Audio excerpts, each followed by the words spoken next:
AJ ನ್ಯೂಸ್ಗೆ ಸ್ವಾಗತ.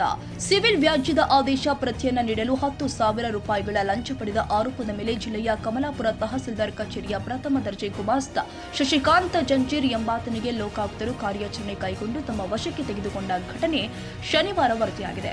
ಕಮಲಾಪುರ ತಾಲೂಕಿನ ಕವನಹಳ್ಳಿ ತಾಂಡಾದ ಕಿಶನ್ ರಾಥೋಡ್ ಅವರು ಸಲ್ಲಿಸಿದ ದೂರಿನ ಅನ್ವಯ ಲೋಕಾಯುಕ್ತರು ತಹಸೀಲ್ದಾರ್ ಕಚೇರಿ ಮೇಲೆ ದಾಳಿ ಮಾಡಿ ಲಂಚ ಪಡೆದ ಶಶಿಕಾಂತ್ ಜಂಜೀರ್ ಪ್ಯಾಂಟ್ ಹಿಂದುಗಡೆ ಜೇಬಿನಲ್ಲಿ ಇದ್ದ ಹಣವನ್ನು ಲೋಕಾಯುಕ್ತರು ತಮ್ಮ ವಶಕ್ಕೆ ಪಡೆದುಕೊಂಡಿದ್ದಾರೆ.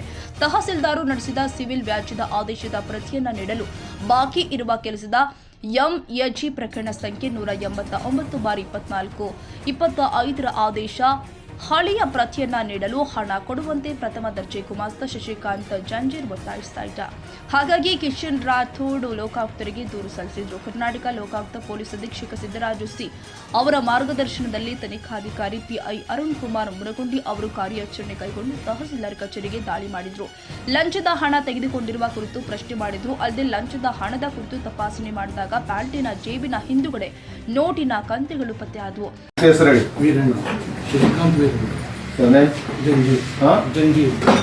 ಏನಂತ ಕೆಲಸ ಮಾಡ್ತಾರೆ? FDA ಕೆಲಸ ಮಾಡ್ತೀವಿ. FDA.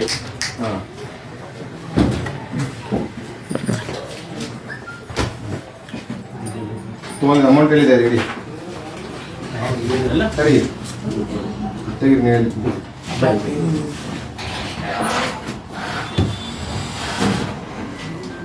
ನೋಟ್ ನಂಬರ್ ಆಗಲ್ಲ ತೆಗಿ ಓಪನ್ ಮಾಡ್ರಿ ತಗೊಂಡು ನೋಡಿ ಎಷ್ಟು ಅನಿಸ್ತು ನೋಟ್ ಅನ್ಸಕ್ಕೆ ಬರಲ್ಲ ಬರವಣ ಅನಿಸಲ್ಲ. ಆರೋಪಿಯನ್ನ ವಶಕ್ಕೆ ತೆಗೆದುಕೊಂಡು ಹೆಚ್ಚಿನ ವಿಚಾರಣೆ ಮಾಡಿದ್ರು. ನಂತರ ಆರೋಪಿಯನ್ನ ನ್ಯಾಯಾಂಗ ಬಂಧನಕ್ಕೆ ಒಪ್ಪಿಸಿದ್ರು. ನಿಜಾಮುದ್ದೀನ್ ಯಾದಗಿರಿ, ಎಜೆ ನ್ಯೂಸ್. ಕನ್ನಡಿಗರ ಮೆಚ್ಚಿನ ನಿಮ್ಮ ಎಜೆ 24/7 ನ್ಯೂಸ್ ಕನ್ನಡ ವಾಹಿನಿ ಇದೀಗ ಟಿವಿಯಲ್ಲಿ ಲಭ್ಯ. ವೇಳೆ ನೋಟಿಸ್ ಕೊಟ್ಟಿದ್ರೆ ವಾಪಸ್ ತಗೋತೀವಿ. ಇವತ್ತು ವಕ್ಫ್ ಪ್ರಾಪರ್ಟಿ ಅಂತೇಳಿ ಬರ್ತದೆ ಅಂತ ಹೇಳಿದ್ರೆ ರೈತರು ಬೀದಿಗೆ ಬಂದ್ರೆ ಏನ್ ಮಾಡ್ಬೇಕಾಗತ್ತೆ? ಯಾರು ವೋಟ್ ಹಾಕಿಲ್ಲ ಅಂದ್ರೆ ಗ್ಯಾರಂಟಿನೆಲ್ಲ ಸ್ಟಾಪ್ ಮಾಡ್ಬಿಡ್ತೀವಿ.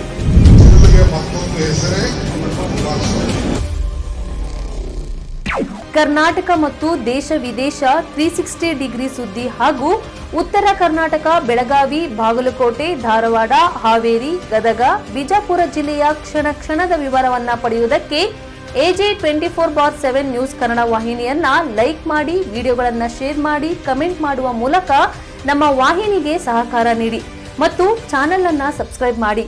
ಧನ್ಯವಾದಗಳು.